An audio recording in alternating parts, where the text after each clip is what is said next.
welcome to How We Got Here Genealogy. I'm Brian, and I'm your host. And so today I'm going to be answering some of your questions. I do apologize. I'm a little rushed. The time came up on me a little quicker than I thought. I was actually working on my next video, so I was getting in the process of editing that, and sort of lost track of time. So let me just check here. I'm just going to search for. And is my camera frozen? No. Okay. Just checking there my form, seeing if there's any questions in there. So I don't see any new responses, questions. So, okay. So welcome everybody. You want to let me know what's going on? Yeah, I noticed that Jared was going on. He usually goes a little earlier, so I tried to actually was planning on starting after he started, but I guess he started a little later today, so that's fine.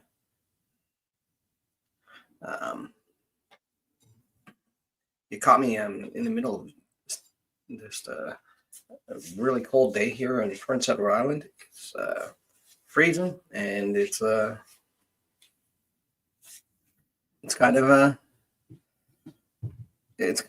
yeah, just a cold day. And like I said, I was busy working on a new video.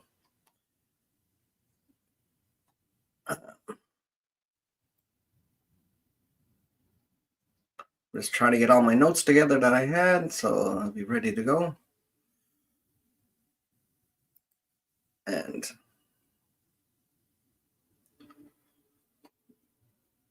let's see what's going on here. 1 second.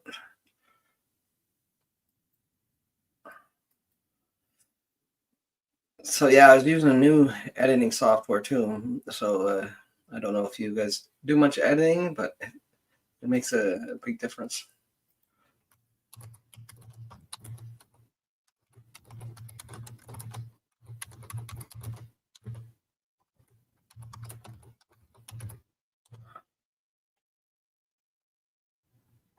So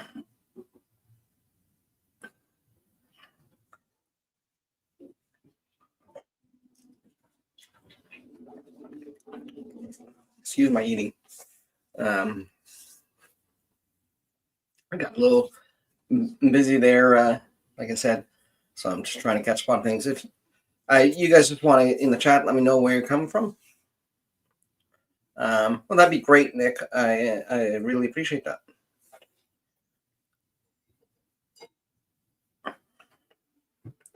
I'll show you a little bit about what I'm working on. Let me see if I can load the video up there. I'll have to preview it because I haven't had a chance to look at this rough cut yet. Let's see.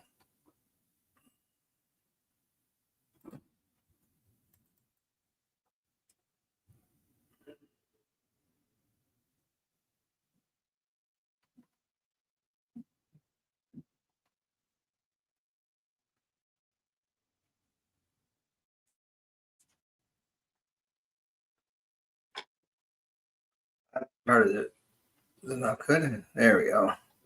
That's the one I'm looking for. This actually won't be in the video. This was just some rough cutting I was doing.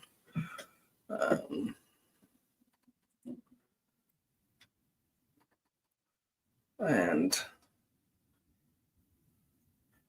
it's actually showing backwards. That's wonderful. That's what I thought it might do.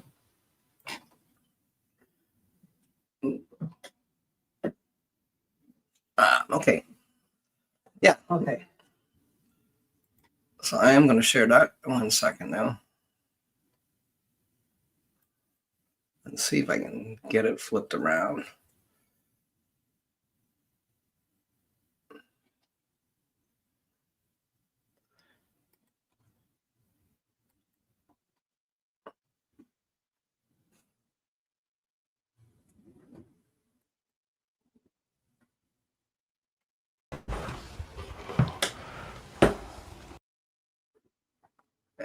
Let's see if I can properties.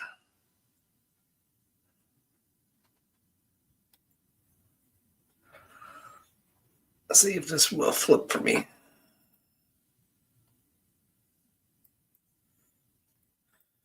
So I was just working. Yeah, you're going to see me writing backwards. It's an amazing feat. Don't look at my bald spot. That's why I usually wear a hat. Well, actually, I usually wear a hat to keep the glare off the camera from the back of my head, not wanting to blind anybody.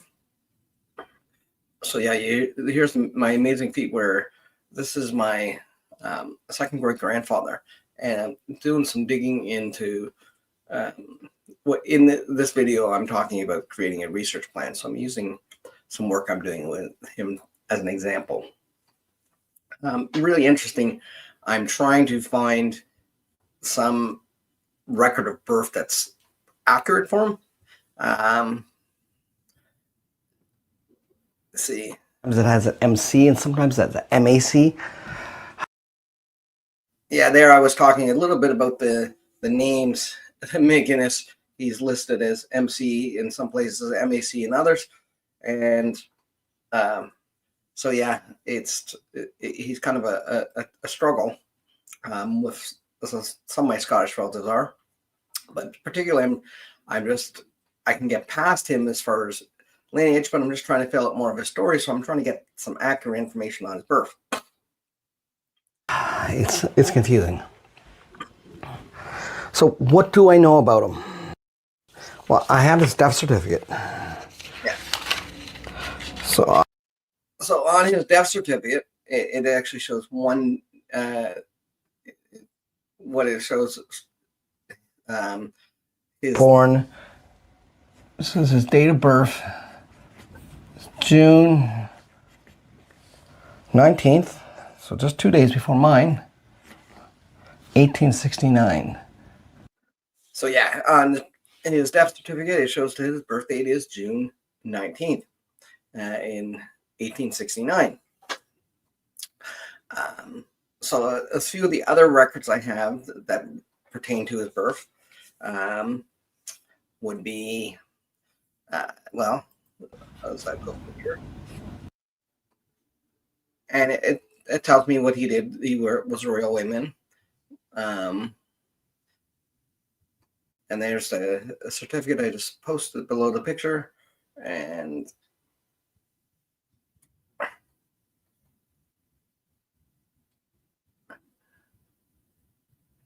now, Catherine's all over the place. And she was a... So I have, now I'm going to his marriage certificate. He married Catherine. I said Macquarie at first, but it's actually not Macquarie. She's McKinnon. Macquarie. That's right. This is the Macquarie. It's interesting. His daughter marrying John McKinnon, and so she wound up being Catherine McKinnon, which is a name that's she is Macquarie. There. So, and it is saying this was from 1888. I said his mother was Macquarie. I know I corrected myself. Lots of 8s there. And it is saying, it looks like, from what I can read, it shows that he is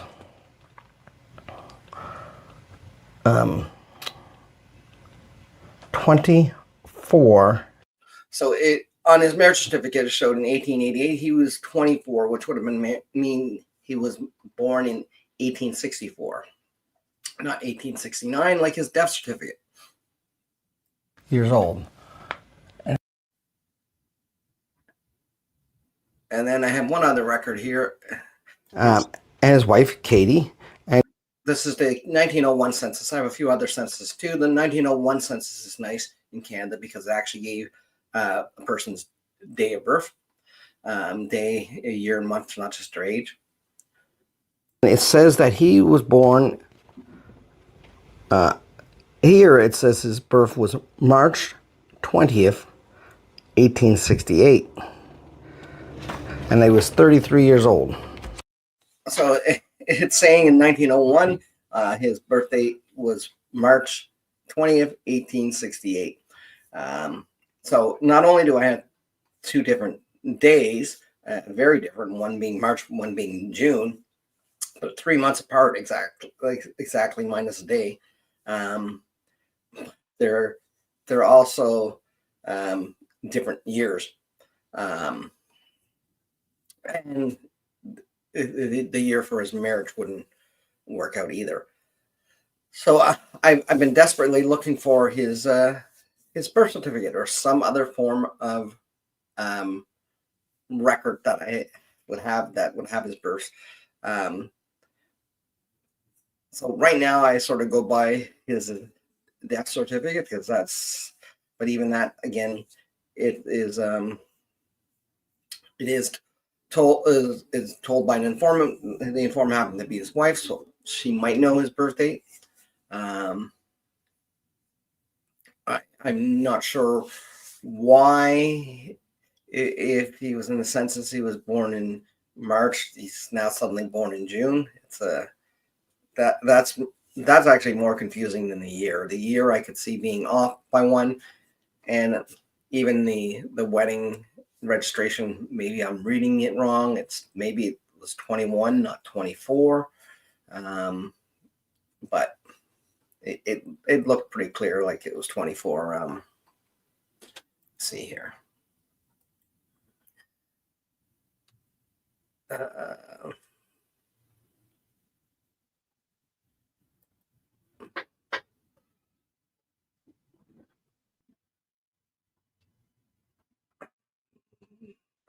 See where I put that there. I saved it to my.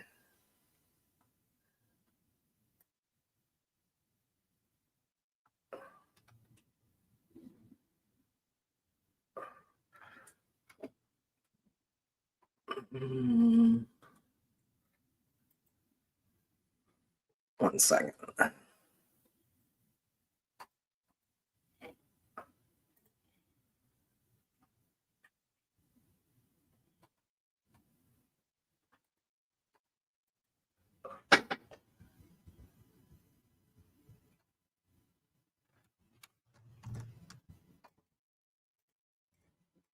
Trying to see where I saved it to earlier.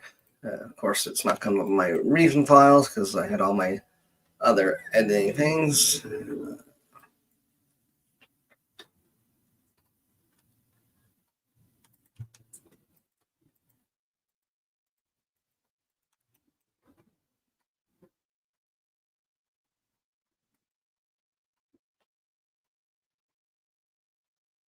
me see here.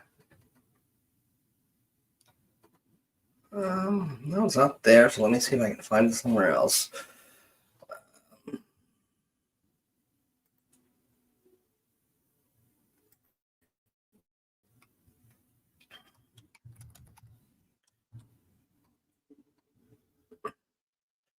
I'll get you guys to be the judge, and you can tell me if I'm right or wrong in this.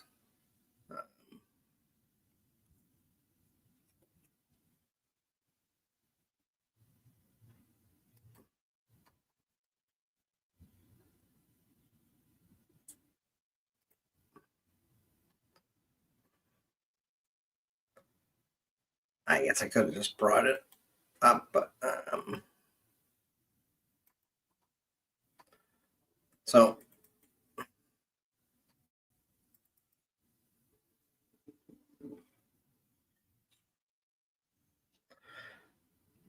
the first thing I'm going to choose, I'm going to actually share.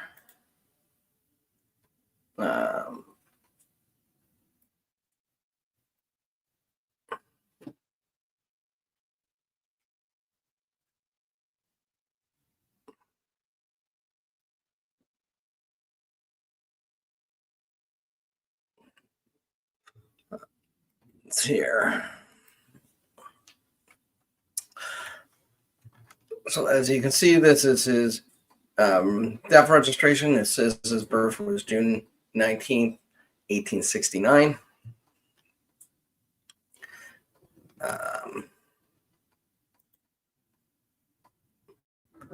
And then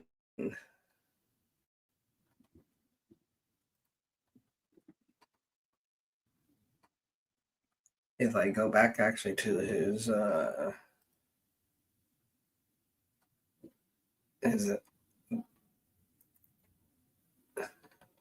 his marriage.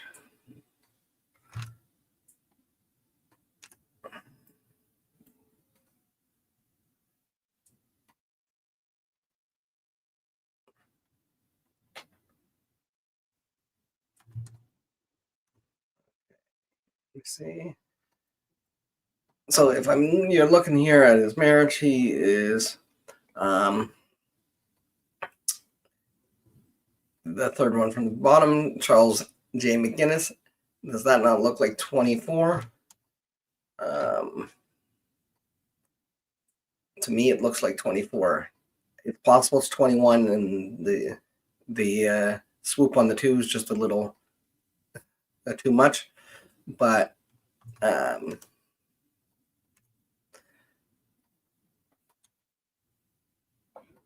so that would have him 24, which would mean he's born 1864, not 1869 or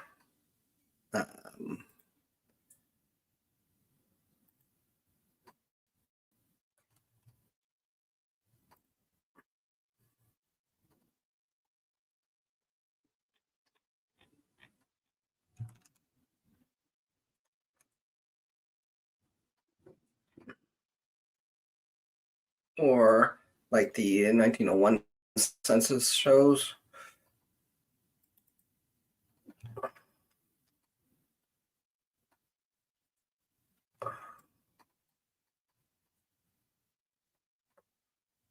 Okay, so here's the 1901 census.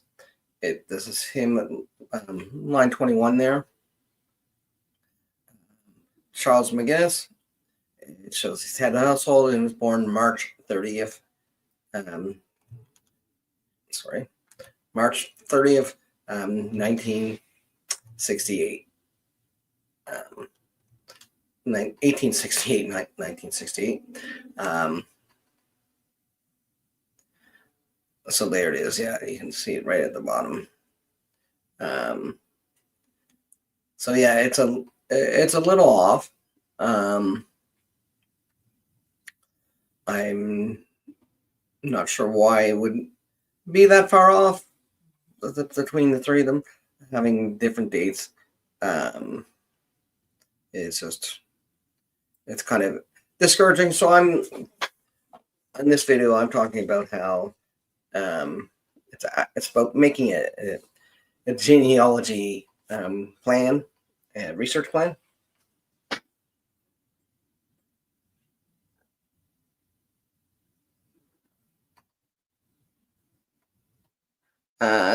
Unclear 9. Which one were you thinking was a 9?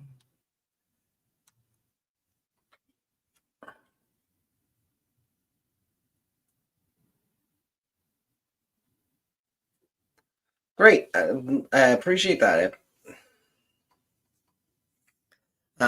So yeah, definitely, like I said, I'm just looking here. I'm going to be doing a video on creating a research plan. This is just some of my own work that is going to be in the video a little, but it's not really focusing on my research. I'm just using it as an example of when you might want a research plan to get at something specific. So yeah, my specific thing in this is I'm looking for his actual date of birth. It's really hard. The census, I could discount that somebody just gave the wrong birth date. But yeah, I would tend to think it is accurate, because I know his daughter Catherine, my great grandmother, she's very. It's a very accurate birth date for her. That's when she was born, 1893, and December 14th. Oh yeah, his death certificate. Let's go back to his death certificate then.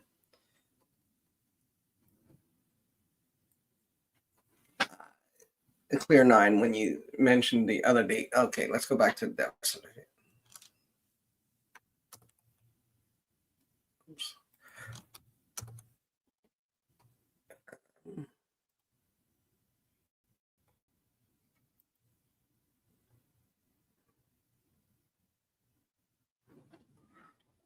Um,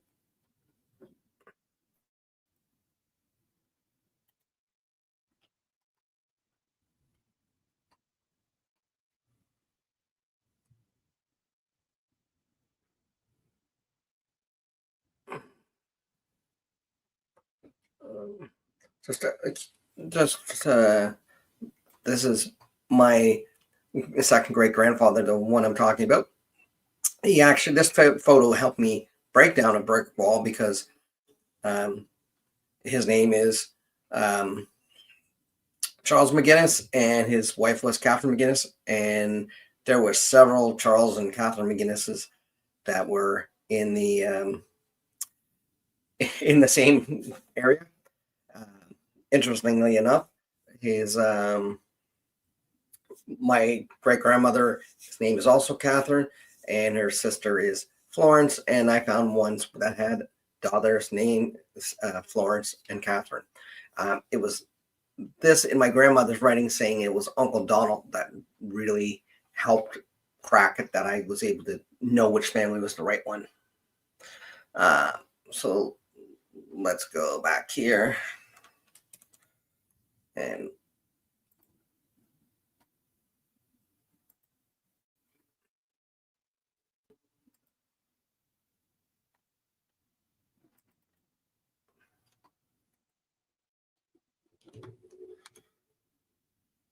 so the date there, yeah, it is definitely June 19th, 1869.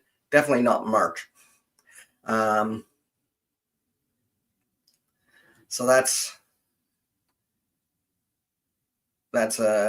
yeah, a little interesting. He died now in November of 1933.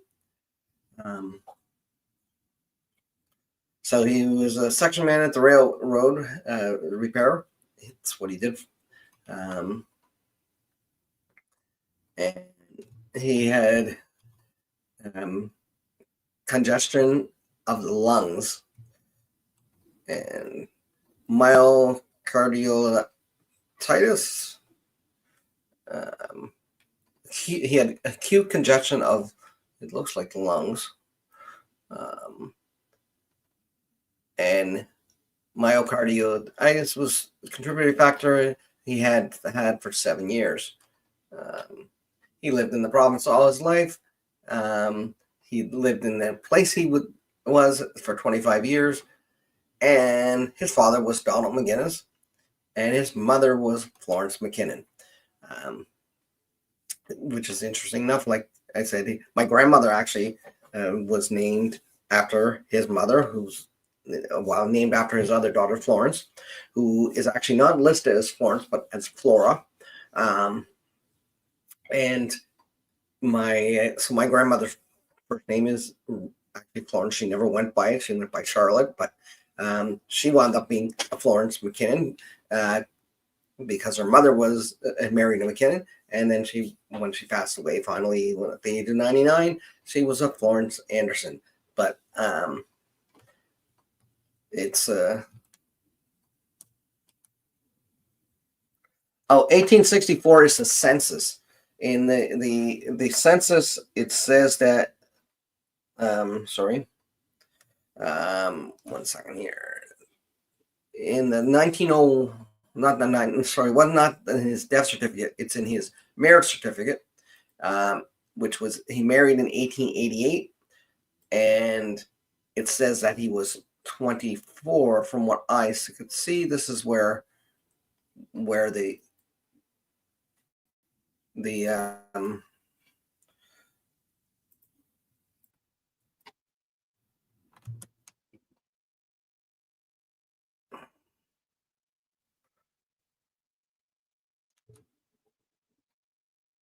it's this here. I'm not sure if you can see. It looks like 2-4. It's possible it's 21. If it was 21, this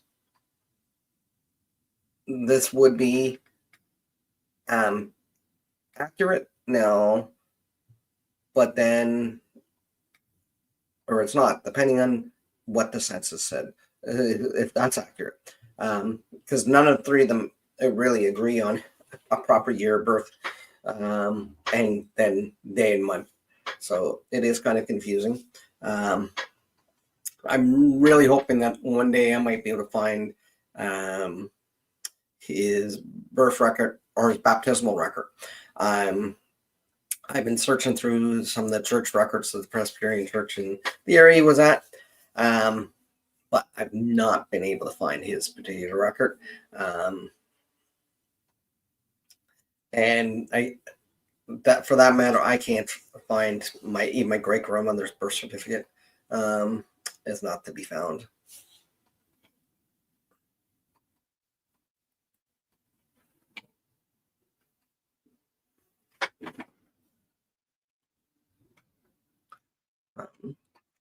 So where is everybody from today? We have Nick, who's from the Netherlands, and from Prince Edward Island, Canada. If you're not aware of where that is, don't confuse it with Prince Edward Island down in the south in Antarctica, because Prince Edward Island just basically has penguins.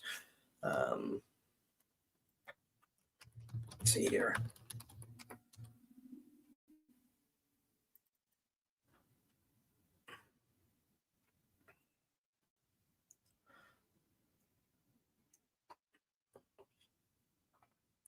So if I zoom in here and you were to look at Canada, you come to the East Coast, and you have New Brunswick, Nova Scotia, and Prince Edward Island. It's a small island. If you ever ran into Green Gables, that's where she's from. She's big on tourism here, for tourism. It's a island that became a Canadian province in 1873. I want to say it was the 5th Canadian province, if I'm correct. I can't remember. Alberta, Manitoba, and PI joined in at the same time. Around the same time. There was the original 4.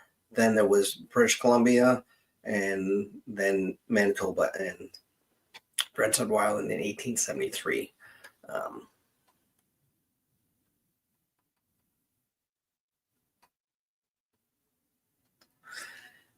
And the so Prince Edward Island is a great little place, great for genealogy. Cape Breton Island is where my mother's ancestors all arrived from Scotland. My dad's ancestors all arrived from Ireland, around the Halifax area, which is the capital of Nova Scotia. I lived most of my adult life all my adult life pretty much before I moved to PEI in Nova Scotia. I lived there from the time I was 14 to the time I was 35, except for in various places within the province, except for about 8-9 months I was out in Manitoba working. So yeah, the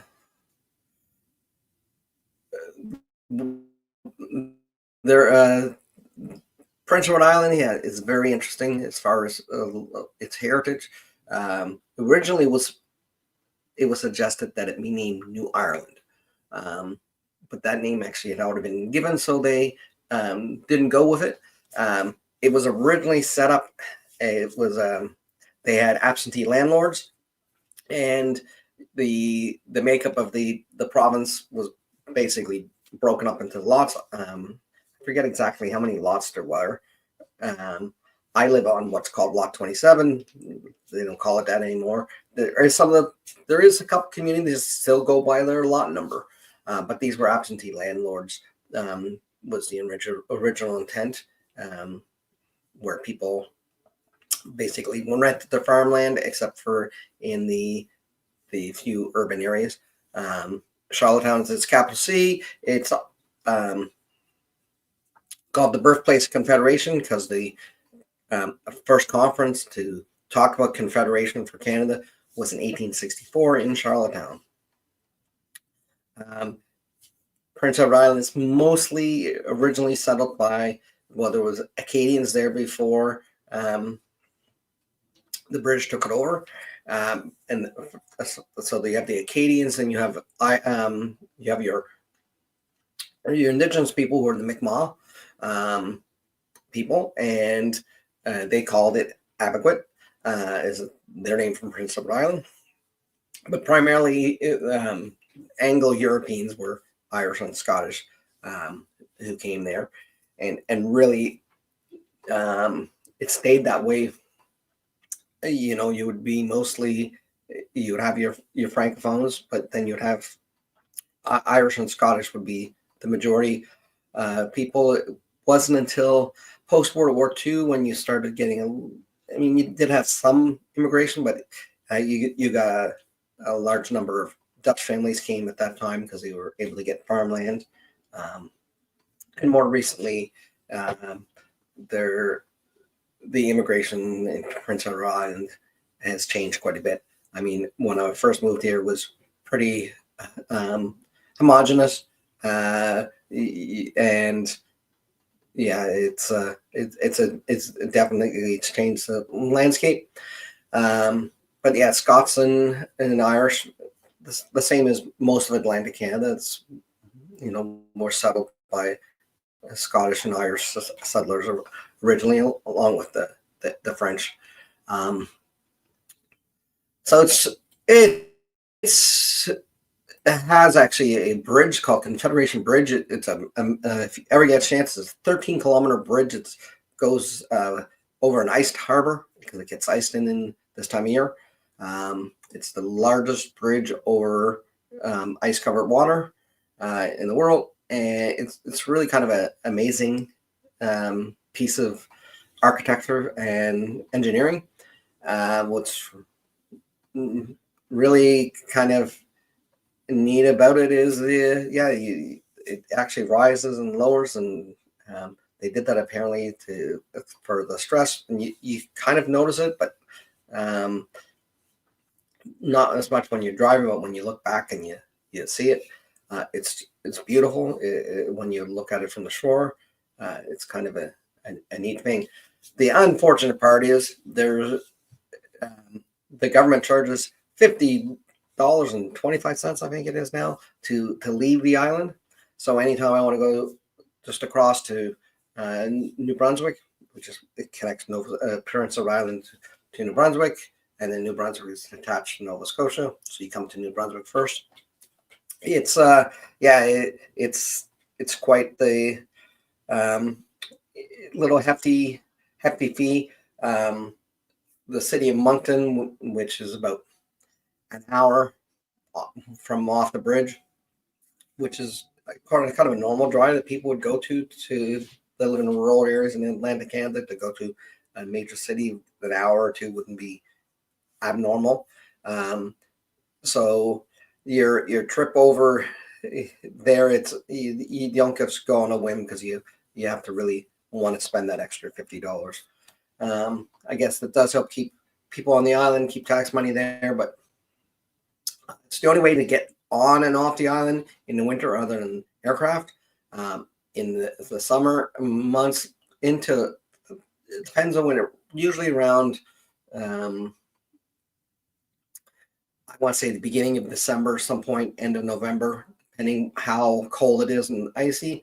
At that point, there is a ferry that goes from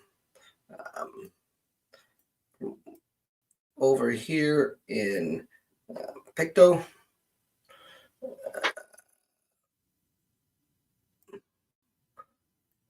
You'll see it here from Wood Island, Prince Edward Island to Pictou, Nova Scotia.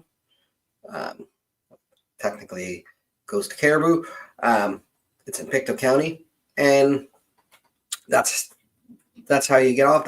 You have to pay. It's a little more actually than the bridge, and I don't generally take the ferry just because where I live, to get to the ferry from where I live just over past here, to get to the ferry here is just about the same amount of time as it would take me to go across the bridge and there. So even if I'm going up that way, and then you add the extra cost because the ferry is a little more expensive. My wife gets motion sickness, so it's not really a good idea for that matter either. But no, it doesn't save time. I do see if you were going to Cape Breton, or if you were in Charlottetown and you were going to Cape Breton or whatever, it would definitely save time. But yeah, it's not for me. Okay, so let's get back to genealogy. So yeah, doing that on my second great grandfather, trying to figure out his records and get a birth date.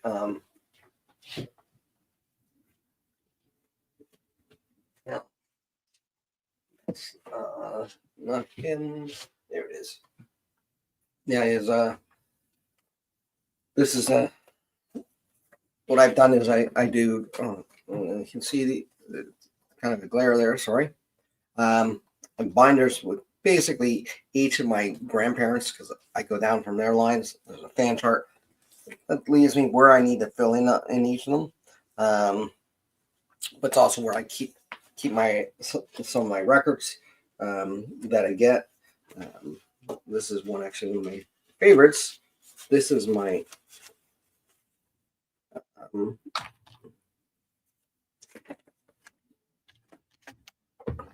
I'm gonna go to this. This is my great grandmother,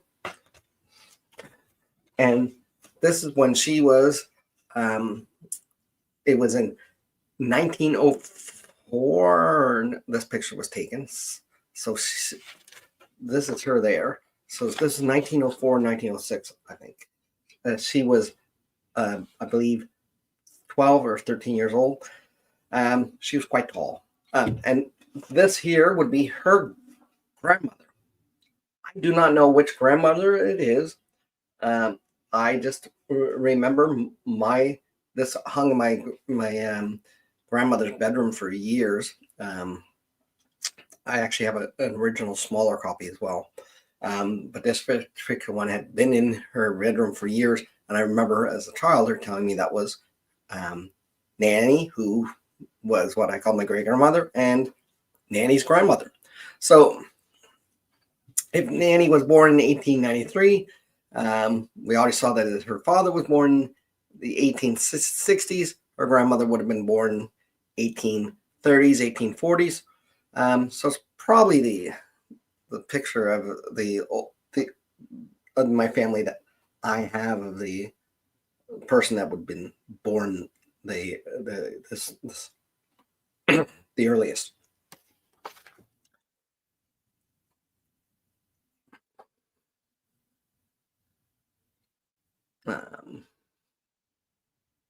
Yeah, the definitely they are she would be the pretty much the earliest that of a relative that had been that I actually have a picture of.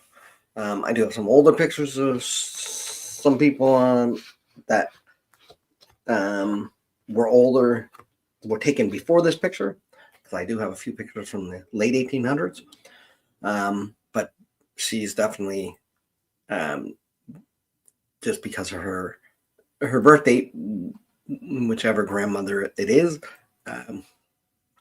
would be definitely the oldest person that I have. The farthest back, I guess, when I say it, I shouldn't say oldest.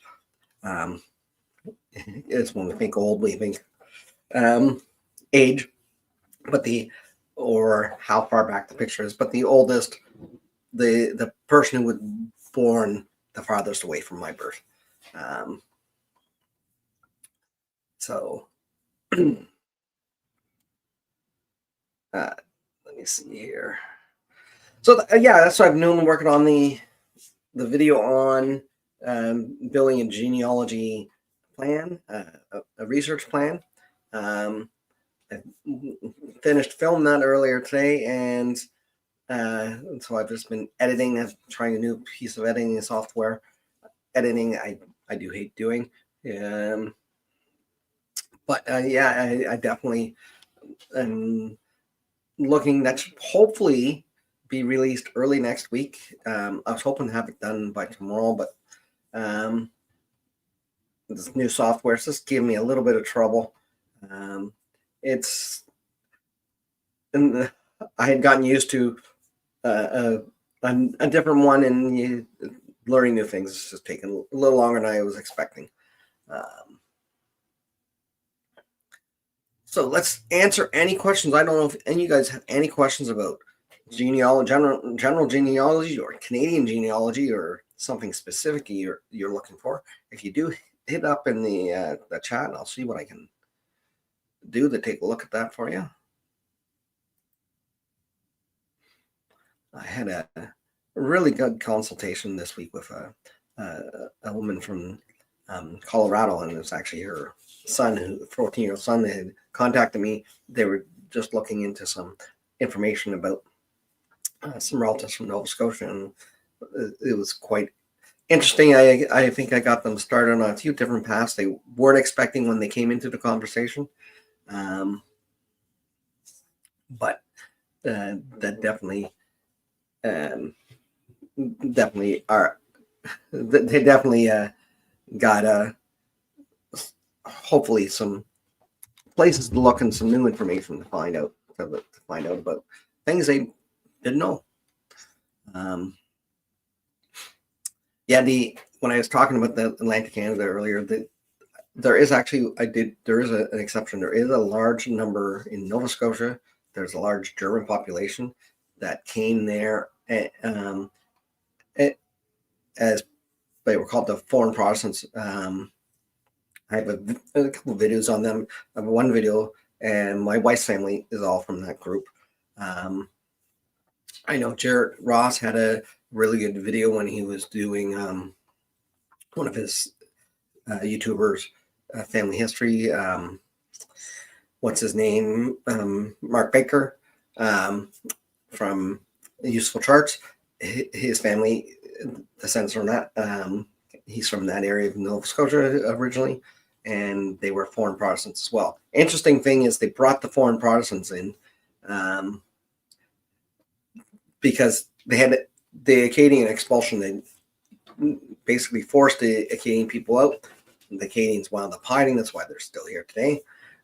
Some of them did get expelled. They went back to France and then went to Louisiana territory. That's where you get the Cajuns stay. But the foreign Protestants were brought in, and some were actually French because they were from area called basically it's a triangle. It's France, Germany, and Switzerland all sort of meet there. They were kind of religious refugees.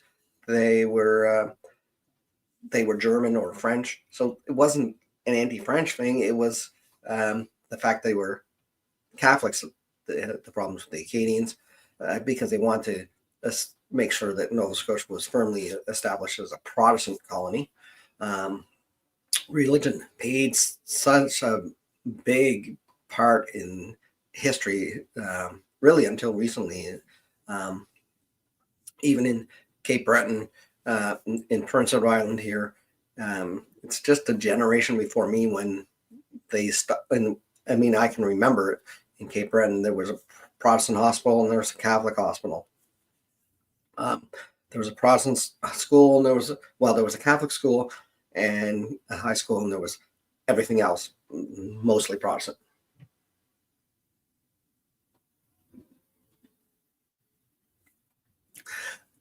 Oh, thanks. Yeah, no, that video, I was having a really hard time that day. I have Parkinson's, and doesn't affect me. I get the tremors sometimes, which what most people associate with Parkinson's, but I have sometimes a brain disconnect with the mouth, and that day, for whatever, I was in a really bad brain fog, and I really felt bad for Jared. I didn't think I gave him the. I confused a couple things there, but yeah, the foreign Protestants is really interesting. My wife's father's family on both his parents' sides are descended from that group. So they were in Nova Scotia, and then actually Prince Edward Island has, and I said it was mostly Irish and Scottish. Is an exception again, and that would be the Empire Loyalists that came after that little stink up that they had down in the 13 colonies when they decided to go all treasonous on the king. Anyways, the people that stayed loyal to the good British subjects that remained the loyalists that came to Prince Edward Island, and they also went to Upper Canada and Nova Scotia, included New Brunswick at the time. There was actually the largest ethnic population of those people actually were German. They weren't British. They were Germans that had come over to the colonies and had been there. The British had brought them over, some to soldiers, and then there's some as settlers, German and Dutch people, especially around New York, where a lot of the Empire Loyalists in the Maritimes came from. So there were people that would be descendant in ethnically Dutch or German that would have been over here since 1784 or thereabouts. But other than that, it was, for the most part, most of the settlers were Irish or Catholic, Irish or Scottish. The majority of them were.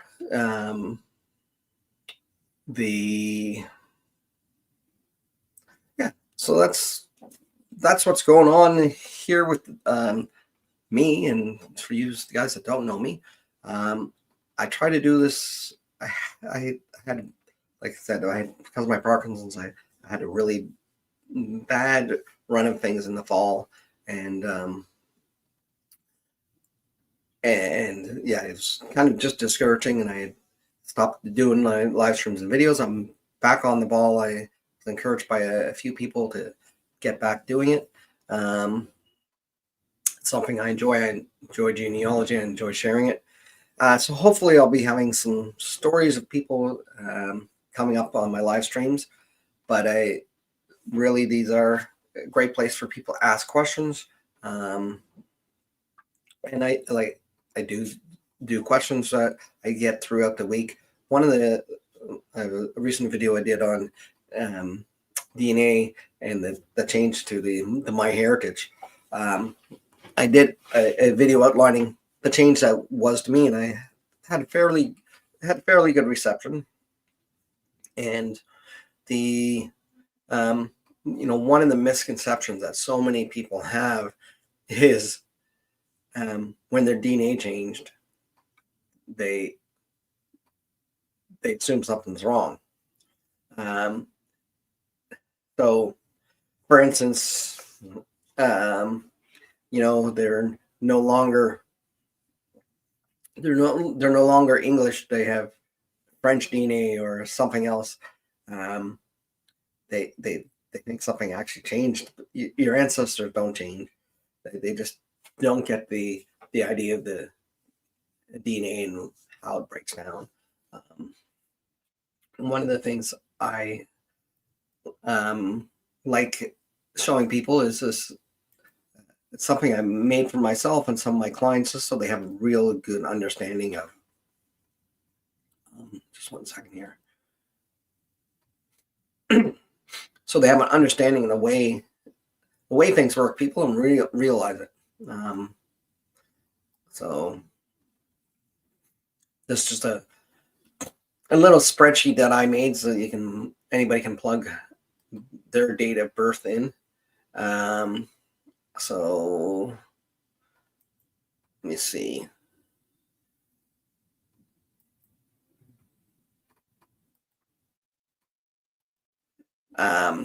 So there it is. Make it a little larger so you can read it. Now this is based on my year of birth of 1970. I based it on generation mean 25 years, which give or take. As you get older, that back farther in time, it was probably smaller. It's probably on average maybe larger. But so how people don't realize is how quick your grandparents and great grandparents, how many of them you get. One person telling me they had 18 third great grandparents. Now, how could they have that? They actually have 32, just because it doubles. And just like that, the DNA goes down. So this, again, I just set up a real quick thing. You person can plug in their year and you look at your DNA percentages and you can see where that, if you have 3%, where it might be from. It could be equal to 1/3 great grandparent, 2/4 great grandparents, because that's if everything all being equal. There are some interesting things that have changed within some of the DNA with the MyHeritage. Though they've done definitely a better job in Western European, I think, to break it up a little. This is one of the things I'm always fascinated by. So one of my first videos was on an ancestor that I was able to track down, just because in the 1600s I connected to somebody who was eventually had been of the upper echelon in England, and they eventually would connect to royalty. So my 24th and my 25th great grandfather are both Henry I, and I'm sure there's multiple times. But when you look at this, you have 134 million 25th great grandparents. The population of the whole of the British Isles at the time that he was around was about, I think it was between 11 and 12 million. So there was, with that many 25th great grandparents, you're bound to be related to them. It wasn't a big thing, but again, the DNA at that point would be so small that listing is 0 because I only have it to the hundreds. But if I actually change it, so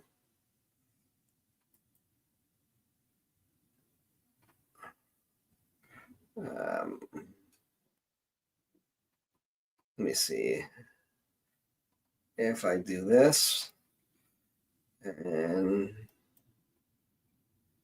how do I want to do this? To the I think format numbers. Anyways, yeah, there's too many number. Should give me the option to change formatting.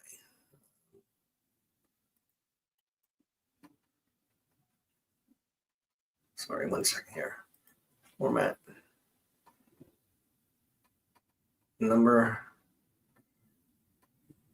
Custom number format. And we're going to do that. And we're going to do.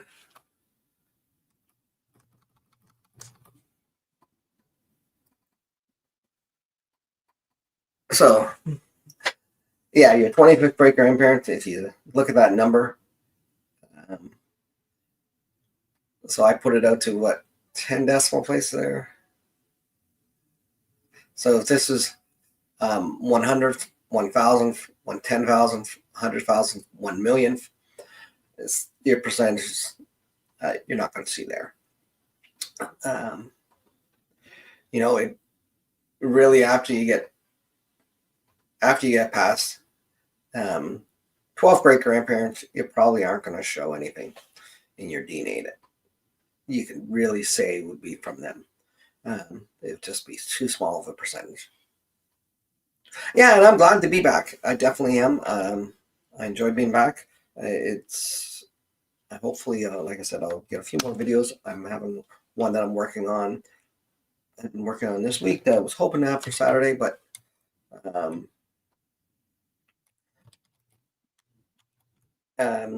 probably going to be released early in the week. And I'll be doing another live stream next week, hopefully about the same time. Do 5 p.m. Eastern, 6 p.m. my time in Atlantic Canada, on Friday nights, and hopefully see you there.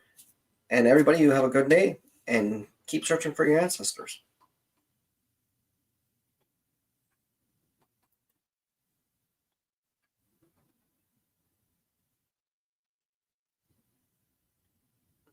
You thought you were going to get rid of me that easy, didn't you?